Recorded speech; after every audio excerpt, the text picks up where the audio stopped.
গৌৰীপুৰৰ দাওভাঙিত AIUDF দলৰ নিৰ্বাচনী সভাত আক্ৰমণৰ বলি হ'ল সাংবাদিক। এআইইউডিএফৰ কৰ্মীয়ে আক্ৰমণ কৰিলে সাংবাদিকক।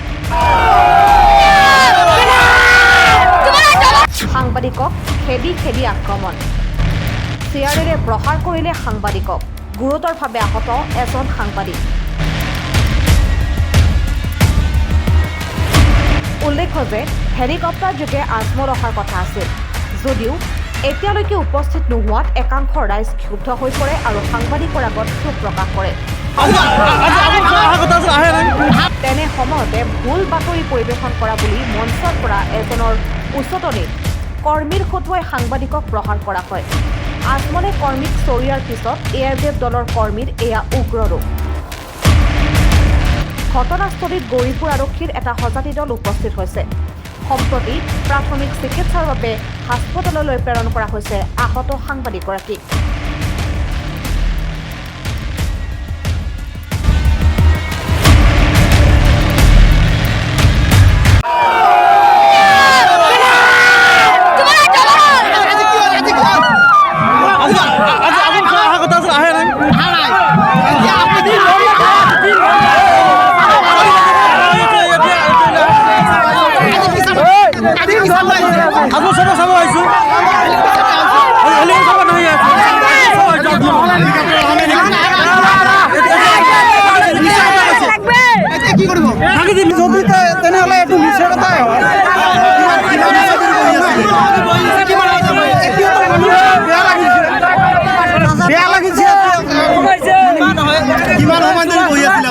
আমি তিনটাত আহিছোঁ, তিনটাৰ পৰা আমি এনে বহি আছোঁ।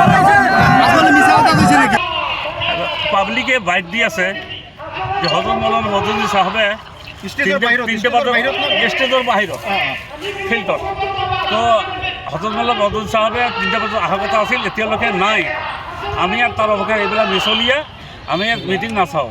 তো আমি ক'লোঁ যে আপোনালোকে গাড়ী ঘোঁৰাৰ কথা কিবা এটা হ'ব পাৰে, তাৰ কাৰণে কিয় ক্ষুণ্ণ হৈছে? নাই, আমি তাক আৰু ভোট নিদিওঁ। ভোট কাক দিবলৈ আহিছে তেতিয়াহ'লে? তো আমিতো কংগ্ৰেছক ভোট দিম, ৰাইজে কৈ আছে। আৰু এফালৰ পৰা এটা এডিঅ'ৰ ল'ৰা যায় আমি বোলে শিকাই ৰিপৰ্টাৰ কথা শিকাই দিওঁ। আমি ৰিপৰ্টাৰ শিকাই দিব পাৰোঁ, শিকাই দিওঁ। আমিতো শিকাই দিয়া নাই। আৰু ভিডিঅ' ফুটাপ আছে, আমি যদি শিকাই দিছোঁ আইনমতে যদি ব্যৱস্থা আমি মানি লওঁ। ভিডিঅ' ফুটাপ আছে।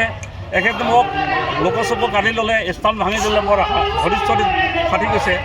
আৰু এইটো মানে ধাক্কা মাৰি ফেলি দিছে, মানে পৰি আলিত পৰি মানে এইটো জোন খুলি দিছে। কিমানজন মানুহে আক্ৰমণ কৰিছে? মিনিমাম 20জন মানুহ। 20জন মান মানুহ মোক আক্ৰমণ ইউডিএফৰ চব কৰ্ম